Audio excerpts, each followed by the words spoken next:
aggressive. Right? Because it's like good evening.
I'm on this camera and it's moving over here, correct? Yeah.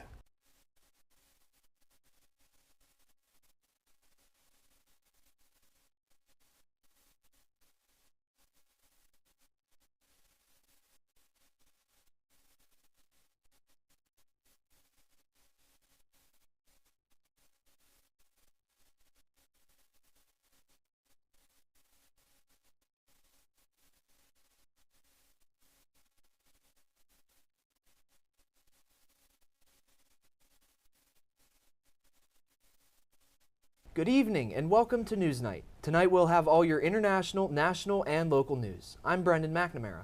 And I'm Ashton Harder. We will update you on multiple international affairs between various nations, as well as give you all the need-to-know information about recent firearm-related violence around the nation. Also hear from our reporters about how the crazy winds we've experienced recently have impacted the lives of many locals.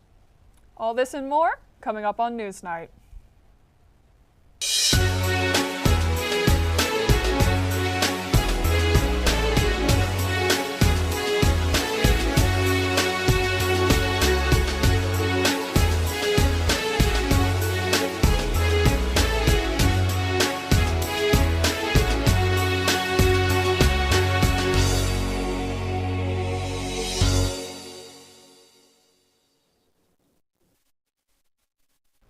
On Saturday, Russian President Vladimir Putin announced that he would be stationing tactical nuclear weapons in Belarus. This comes after the United Kingdom said it would provide armor-piercing artillery rounds that contain depleted uranium to Ukraine. Russia falsely claims that these rounds have nuclear components. Putin said that the construction of the storage facilities which will house these new weapons will be complete by the beginning of July. Belarus is one of Russia's few allies, as it allowed troops from Russia to stage their invasion of Ukraine from its soil, and it is bordered by 3 NATO allies, Latvia, Lithuania, and Poland.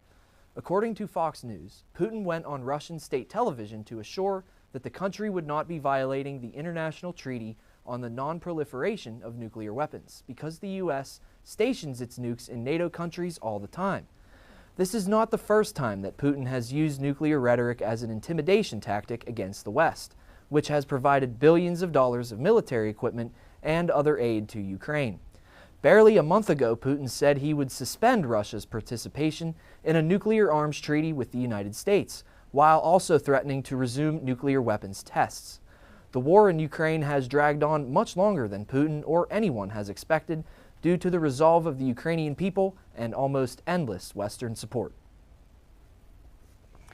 A new tarantula-like species of spider has been found in Australia. This trapdoor spider species is a rare find and can only be found in central Queensland.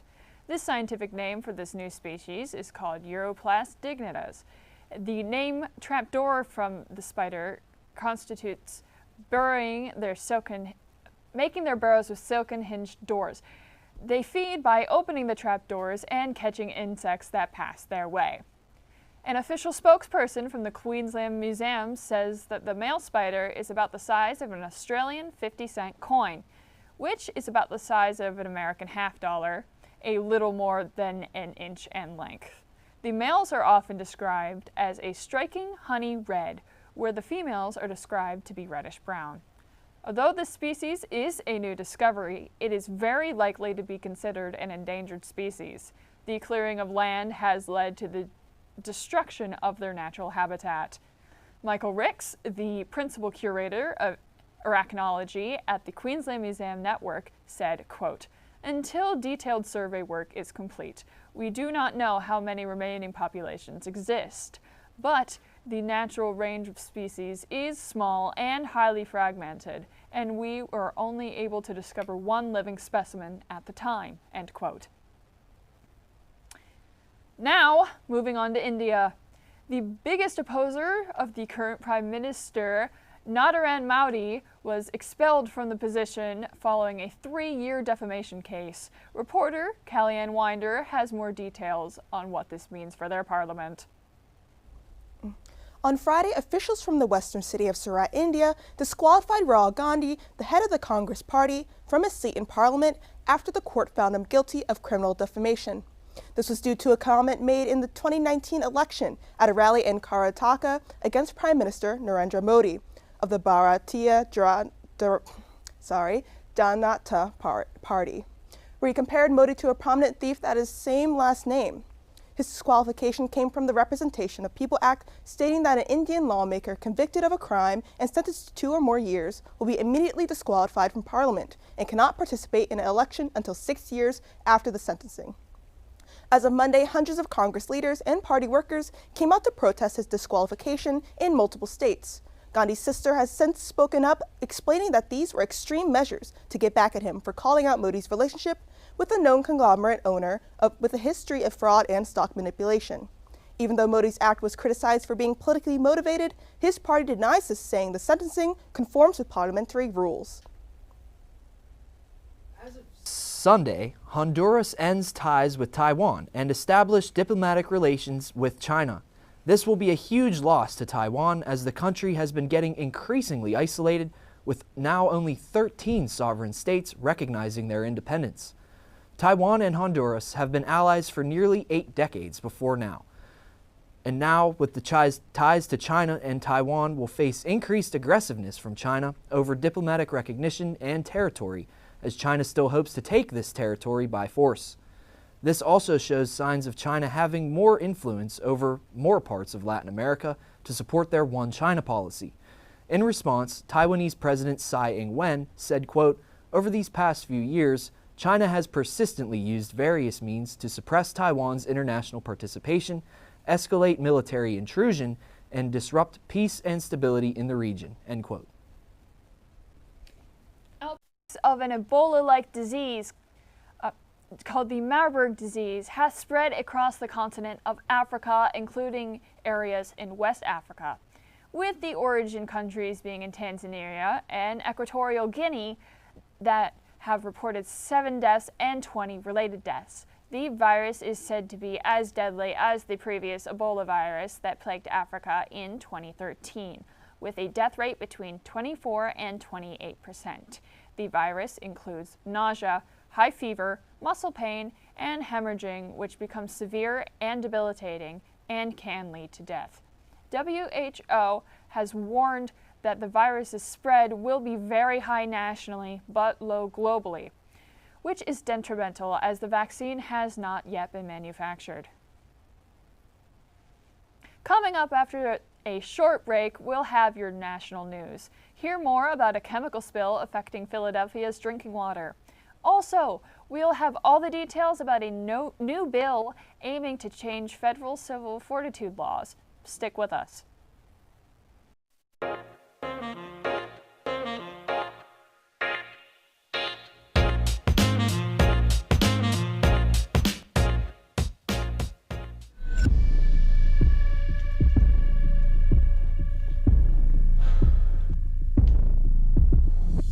Regular physical activity is one of the most important things you can do for your health.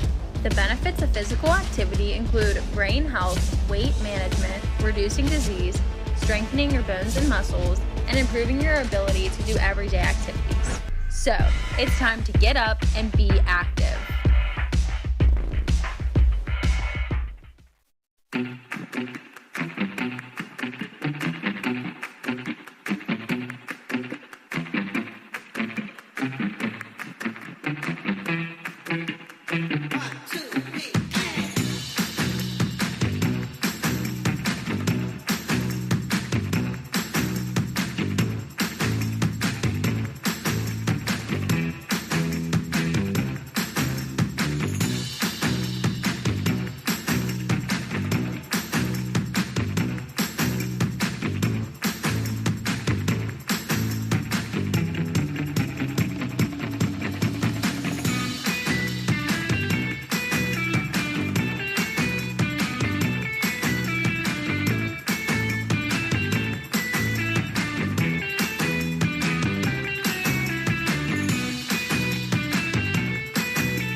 You can talk to me if you're feeling sad.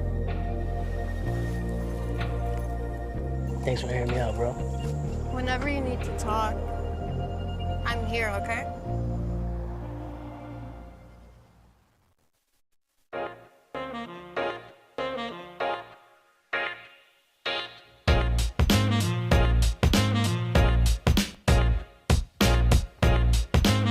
Welcome back. Representatives Jamie Raskin, Democrat of Maryland, and Tim Walberg, Republican of Michigan, introduced a new bill that would dramatically change the federal government's civil forfeiture laws. Currently, the law allows the government to seize and keep valuable property without ever convicting the owner of a crime or even filing criminal charges.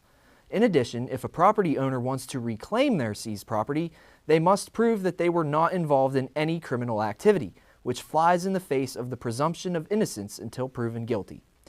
With a bitterly divided Congress, it is refreshing to see bipartisanship on this one issue, with the Fifth Amendment Integrity Restoration Act receiving an equal number of Democratic and Republican co-sponsors. According to Forbes, the bill would eliminate the most abusive type of civil forfeiture, known as administrative or non-judicial forfeiture, which entails the seizing agency deciding for themselves whether to seize property instead of a judge. Under this system, if an owner fails to file a claim quickly enough, it triggers a default judgment, with the seized property automatically forfeited to the government. According to a report by the Institute for Justice, 78% of all forfeiture cases processed by the Justice Department were administrative. For other federal departments, the numbers are even worse, with the Treasury Department and the Department of Homeland Security having 96% and 98.6% respectively. The FAIR Act would require judges to hear all civil forfeiture cases, and it would add many new safeguards to further protect due process. It would place the burden of proof squarely on the government, as well as requiring clear and convincing evidence that a seized property was linked to a crime. Since many property owners may not have the resources to fight a long and costly legal battle, the bill would provide legal counsel to those who cannot afford it. If passed, the FAIR Act would redirect any proceeds to the general fund of the Treasury instead of allowing it to go to the agency that took it. It also cracks down on civil forfeiture by states and municipalities by ending equitable sharing. Equitable sharing allows state and local law enforcement to partner with the federal government, forfeit property under federal law, and then keep 80% of the profits. Another pilot took over for a Southwest Airlines flight after a pilot became incapacitated. Ohio-bound Southwest Flight 6013 took off from Las Vegas just around 6:30 a.m. last Wednesday. The pilot required medical attention while mid-flight. It was said on archived radio traffic from the website Live ATC that the captain had started to feel stomach pain before becoming incapacitated 5 minutes later. The captain came back around 60 seconds after that. A nurse on board tended to the pilot in the back. A pilot from another airline was on board. He assisted with the radio communications as the second pilot from Northwest flew the plane. This new pilot was in uniform at the time. The flight returned to Las Vegas around 7:50 a.m. A Southwest spokesperson stated that the plane landed safely, as well as an alternative crew took over. news, a tornado in Mississippi has claimed the lives of over 24 people. Reporter Kellyanne Winder has all the details about this devastating storm and how you can help donate to the relief efforts. 25 people as of now have been killed last Friday after a tornado hit multiple towns in Mississippi. The tornado's intensity was unpredicted at the time and was classified after as an EF4 level tornado, with winds going 166 to 200 miles per hour. The tornado was analyzed as a wedge tornado that originated from a supercell storm. Because of this, the tornado lasted for more than an hour and traveled 59 miles and had a radius of 3/4 of a mile. In Mississippi, the tornado bulldozed through a rolling park in Silver City and ended in Black Hawk County, destroying almost all buildings, homes, and transport in its path. However, thousands have lost power and millions are still accessible to the severe weather that will last throughout the week, including a separate EF3 tornado that hit Carroll County and Montgomery County on Saturday, which killed 3 additional people. If you want to donate towards the relief funds, visit mercychief.info or hud.gov. A festival at a Sikh temple turned violent when a fight resulted in gunfire took place in Sacramento, California. 2 men got in a fight at the Gurdwara Sacramento Sikh Society Festival, with the first man shooting the friend of the second, then the second returned fire on the first. Police responded to the scene at 2:30 p.m., later catching both suspects and taking them into custody. The first suspect is facing charges of attempted murder, while the second suspect is still recovering in the hospital, with charges still pending. Both victims were in critical condition, but are expected to survive. It is unclear how the fight began, and the charges will be finalized in the upcoming weeks. It took the United States just 88 days to reach their 129th mass shooting, surpassing car accidents as the leading cause of adolescent death in 2020. Gun violence continues to rampage the country.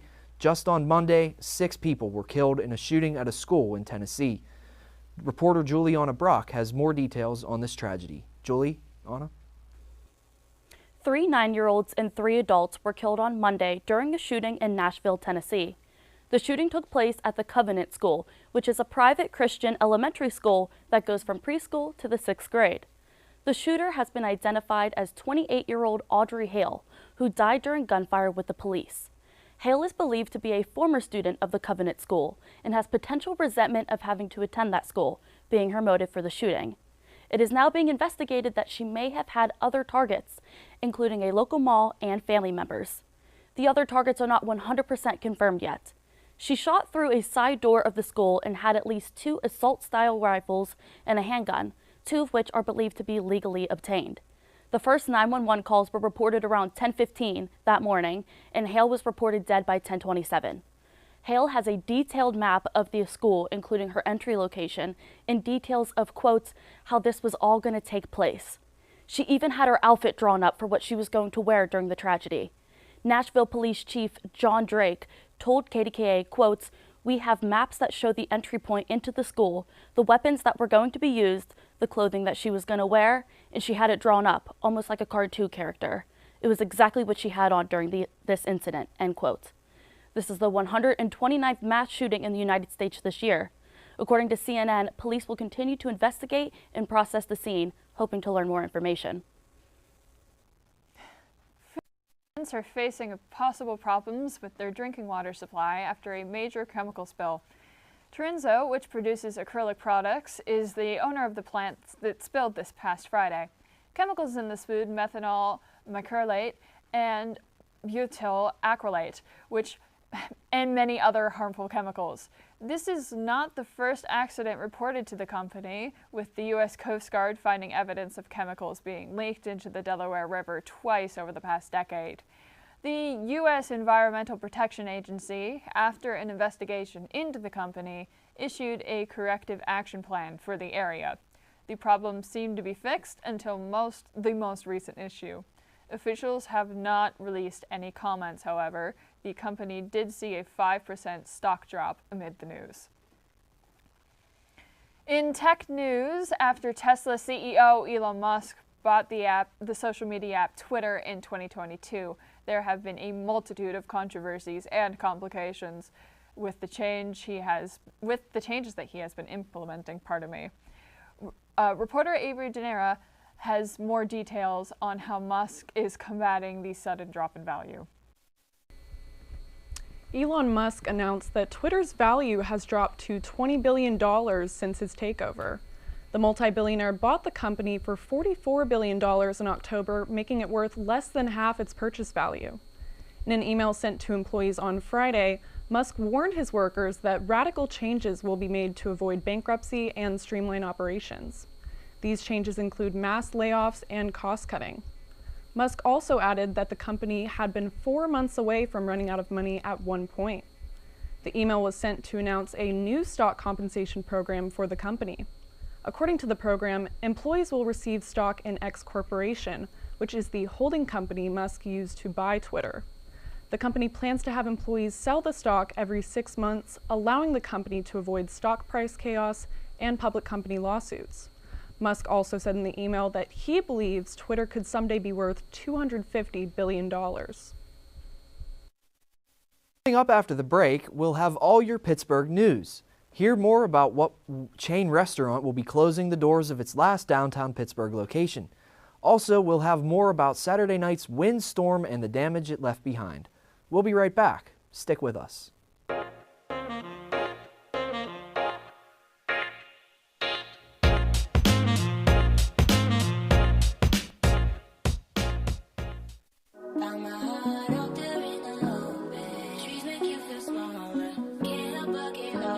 Feel the beat of nature at a park or forest near you. Find a forest and music inspired by nature at discovertheforest.org. Good morning, everyone, and welcome back. Welcome back. Welcome back to Daybreak. Chicken Guy opened in PPG Place on Monday. The bridge would open before the 1 year marks. To check out the 20th annual gingerbread display. Share with you this week's ray of sunshine. We are still somehow hanging around in the playoff. It gives Georgia Democrats some hold onto the governing body. 200,000 people still in harm's way. This weather is perfect for those cozy nights indoors.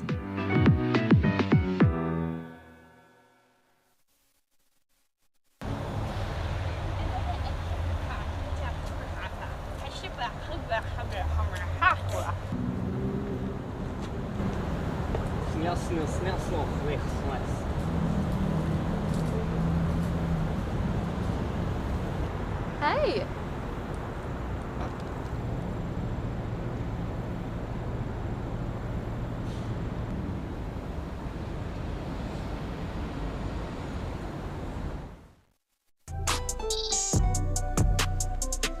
I'm an actor in an ad that was given 12 seconds to remind you that if you're high, just don't drive. Because if you feel different, you drive different. It's illegal to drive high everywhere anyway.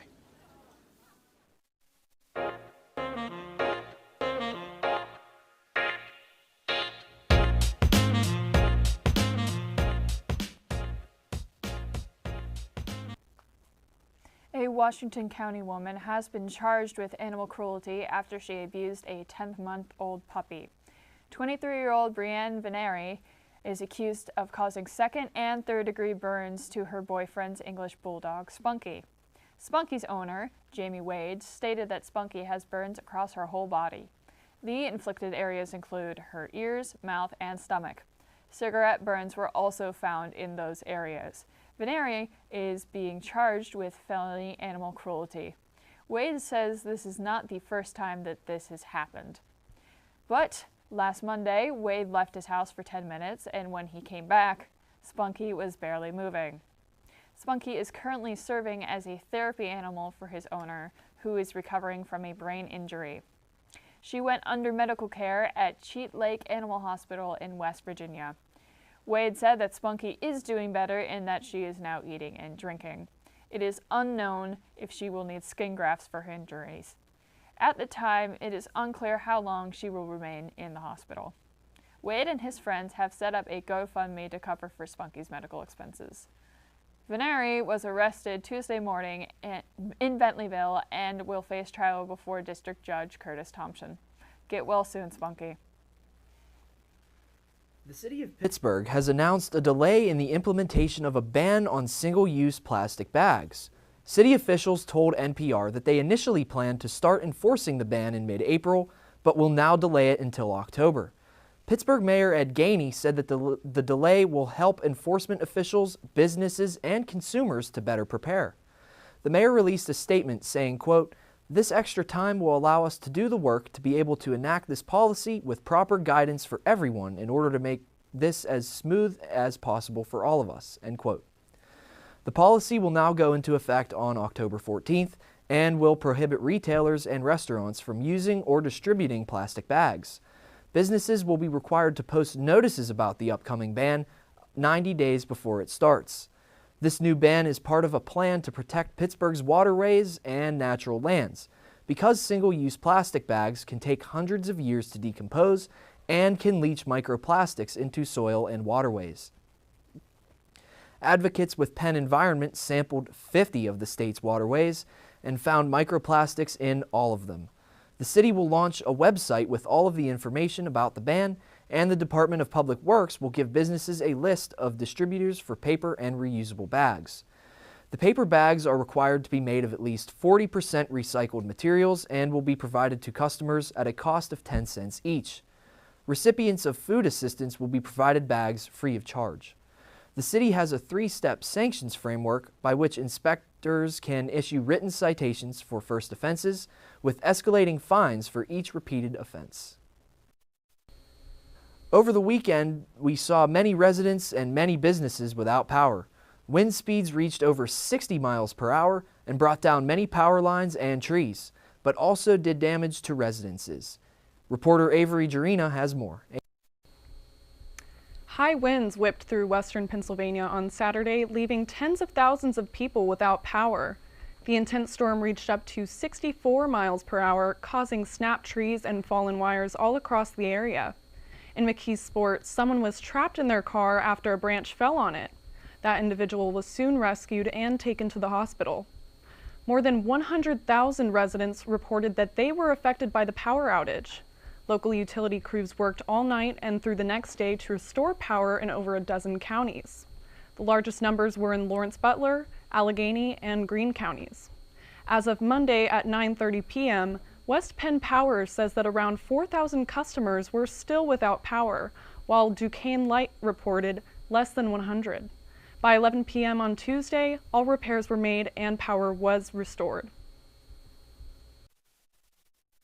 The damage from the storm spanned all the western region of our state. One person was taken to the hospital from the north side after a tree fell onto a convertible. Juliana Brock has more details about the damages to Rain Athletics in McKennasport. Rain Athletics is a gym studio in McKeesport that had its roof blown off by those same winds over the weekend. The storm ripped gas lines and filled the building with gas. Drew Buros, the owner of Rain Athletics, told KDKA that they are typically very busy on Saturdays. They have gymnastics and cheer classes filling their studio up. He said, quote, "There's probably 500 plus kids that come here," end quote. Luckily, those who usually fill the studio were at an out-of-state competition over the weekend, and no one was there to get injured. Crews came on Monday to remove the remainder of the roof, and electricians went Tuesday to do some work. Rain Athletics moved into a temporary space to continue practices in the meantime. The cost of the repairs has not been released yet, but Bureaus told KDKA that this new roof will be, quote, "anchored down to prevent anything like this from happening again," end quote. Last Friday was a dark day for Point Park students as Trib Total Media covered the expected closure of the last McDonald's in downtown Pittsburgh. The 50-year-old restaurant located on Liberty Avenue and Stanwyck Street is expected to go dark by the end of April. Building owner Nick Nicholas said they had 2 5-year options when it came to renewing the building's lease. However, they chose not to exercise those options. The lease expires on April 30th. Nicholas told Trib Total Media, quote, "I think it's due to a lack of traffic downtown and the various issues that everybody has been talking about. They decided to call it quits," end quote. This is now the second McDonald's that has closed in the downtown area within the last few years. The old Wood Street McDonald's shut its doors in 2021. The Trib reported that remote and hybrid work environments have caused less traffic through Market Square, leaving many offices vacant and restaurants seeking customers. Patrick Thomas, a senior at Point Park University, and his friends are deeply saddened by this news. Thomas shared, quote, "There may be a lot of restaurants downtown, but there are none as cheap and easy as McDonald's. During my time here at Point Park, that McDonald's has provided me with many cheap college meals. I'm very sad that there will no longer be a single McDonald's location near campus," end quote. Nicholas told Trib Total Media that he is looking for another tenant for the building, though he isn't sure about another fast food restaurant, as there are plenty of food options in and around Market Square. So Point Park students, you better get all of your Big Macs, McChickens, and McNuggets before McDonald's inevitably closes. 12 people were injured late last Saturday when a floor collapsed inside Elm by Traverse Commons apartment complex in White Township near Indiana University of Pennsylvania. Officials told Trib Total Media. The floor collapsed during an off-campus party during IUP's St. Patrick's Day celebration, IU Patties.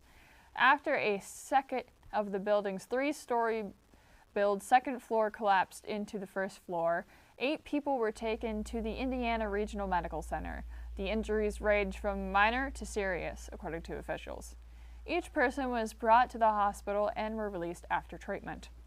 Township officials visited the apartments and met with the property manager, a contractor, and an engineer to address the damage. The property management firm did not give the Trib Total Media a comment. There were an estimated 50 to 60 people attending the apartment party. Though officials haven't indicated the cause of the collapse, a YouTube video shows the area crowded with people before the collapse. Officials couldn't say how many of those affected were IUP students. The collapse wasn't the only thing keeping police busy during IU Patties. Police made 47 arrests from Thursday through Sunday for aggravated assault, fleeing or eluding police, carrying a false identification card, misrepresenting one's age, and possessing prohibited drugs or related paraphernalia, disorderly conduct, firearm violations, and more. Police arrested 20 minors for possession of alcohol and 10 arrests for driving while under the influence as well. Now, switching over to sports. The Pittsburgh Steelers have fallen short of a playoff berth this season. But things are looking up for this next season as Kenny Pickett will take the field again as a Pittsburgh Steeler. This time, though, the entire city of Pittsburgh is behind him. Jonah Summers has the details. Pittsburgh has been home to NFL star quarterbacks for decades. Figures like Ben Roethlisberger, Dan Marino, Terry Bradshaw, and now Kenny Pickett. So in his rookie campaign, Pickett averaged over 2,400 passing yards in just 13 games.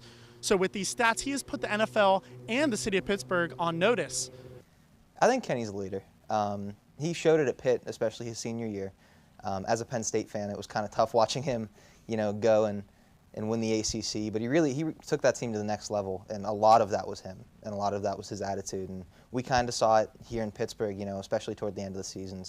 And it was Kenny's ability to connect with fellow rookie star wide receiver George Pickens that helped the Steelers achieve great success in the back half of the season.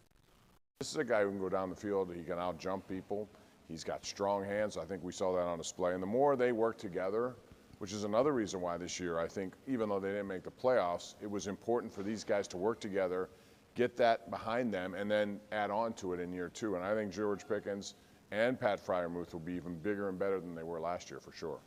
So, we'll have Kenny Pickett's rookie campaign have set him up for what is to come in the future. Only time will tell. But for now, the city of Pittsburgh has high hopes for what is to come for the young NFL star and for the future of the Steel City. So, outside of Acrisure Stadium, this has been Jonah Summers with NewsNight. Follow up with us in the coming months for details on Kenny Pickett's sophomore year campaign. Back to you at the desk. Thank you, Jonah. The Pittsburgh Steelers are set to bring spring training in mid-July following the draft on April 27th. It will be then the young Pittsburgh offense will bring in its trek to postseason. Today, state officials told KDKA that multiple schools in the Pittsburgh area, as well as other schools across the state and the nation, received hoax active shooter calls this morning. The calls were stated as a swatting, the action of making a prank call to emergency services in an attempt to dispatch a large number of armed police officers to a particular address. It is thought that these calls were computer-generated swatting. According to the Westmoreland County Intermediate Unit, this seemed to originate in Altoona, PA, and stretched all the way to New Jersey. In our area, the hoax calls impacted Hopewell, Chalfont, Central Catholic, as well as Oakland Catholic. There were also schools in Lawrence, Mercer, Fayette, and Beaver counties that were impacted, as well as multiple schools across the state. Though the calls appeared to be a hoax, schools, including the University of Pittsburgh, were put in lockdown or evacuated. Hospitals and emergency officials in Pittsburgh were also on heightened alert. In addition, Pittsburgh Regional Transit had to reroute several buses due to the activity. The investigation is underway. However, after the break, we'll be sure to bring you your weekly good news. Hear more about the newest additions to this avian family, and we'll also give you a splash of information about a tsunami of funding for ocean conservation efforts. We'll be right back. Don't go anywhere.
Last week, Brandon met a girl on a dating app. One day after work, he finally found the courage to ask her out. No answer. He started to panic. Was he being too pushy? Maybe it was too Sorry I didn't respond. I was driving. I would love to go on a date. How does tonight sound? Brandon tried to play it cool, but inside he knew. A girl so smart, so responsible. She must be a keeper.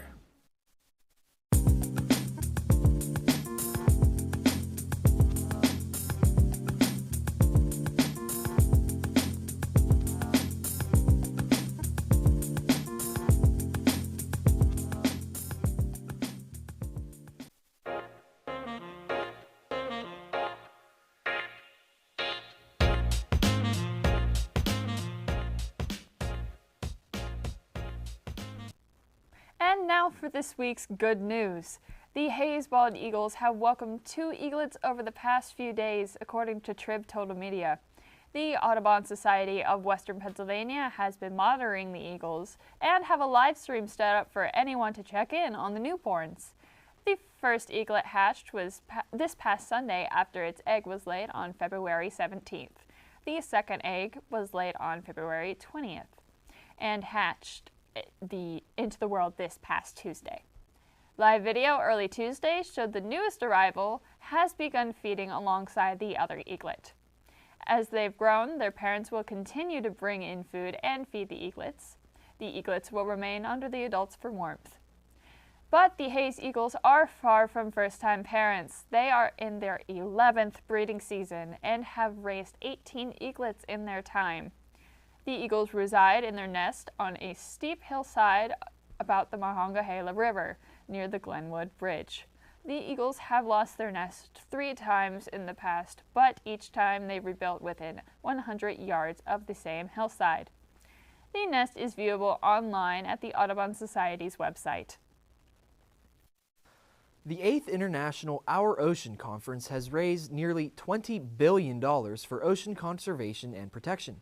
Held in Panama, international delegates from all over the world gathered together to raise money for the conservation of the world's oceans. The president of Panama, Laurentino Cortizo Cohen, inaugurated the event as a way for countries to get involved with the saving of our oceans. The event in previous years has raised up to a grand total of approximately $108 billion. Cohen said in a statement about the event, quote, "As Panamanians, we inhabit a narrow strip surrounded by blue. To protect it, we should all think of the ocean as a source of life and recognize it as a great ally in our fight against the climate and biodiversity crises." End quote.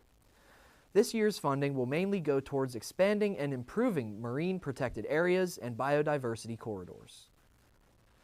Well, I know what you're all thinking. When will this dreaded Pittsburgh winter weather end? Well, we have some good news. Things may be looking up here in both temperature and in the amount of sunshine. So let's hand it over to weather reporter Aaron Ute for the full forecast. Aaron, what do you have for us? Thanks, Brendan. You're right. Let's just kick it off with tomorrow's forecast. Tomorrow will not be the warmest temperature this week, only reaching a high of 51 degrees. The skies will be mostly clear, allowing some of that sun to peek through, though. Last year, on March 30th, we saw a high of 76 degrees, but tomorrow's mid-50s is right on season for Pittsburgh at this time of the year. Luckily, we're not anticipating any rain, and temperatures will drop overnight to a low of 36, so make sure you aren't stowing any winter gear away just yet. Now, let's get into the good stuff, the rest of this week's forecast. The highest temperature for this week is by far Monday with a high of 70 degrees. The rest of this week will have temperatures ranging from the low 60s to that gorgeous 70 degrees. We will also see a little rain on both Friday and Saturday, as well as some storms. By Sunday, the storms will have blown over and back to the sunny skies through Wednesday. Wednesday may bring a severe thunderstorm, though, so make sure to get into your sunshine while you can. That's all I have this week. Back to you guys at the desk. Thank you for tuning in to this week's episode of NewsNight. If you want to see more, check out our social media pages on both Facebook and Instagram at UView Television. You can also check out more episodes on our YouTube channel or our website, uview.pointpark.edu. I'm Ashton Harder. And I'm Brendan McNamara. From everyone here at NewsNight, thank you for watching and have a great evening. We'll see you next week.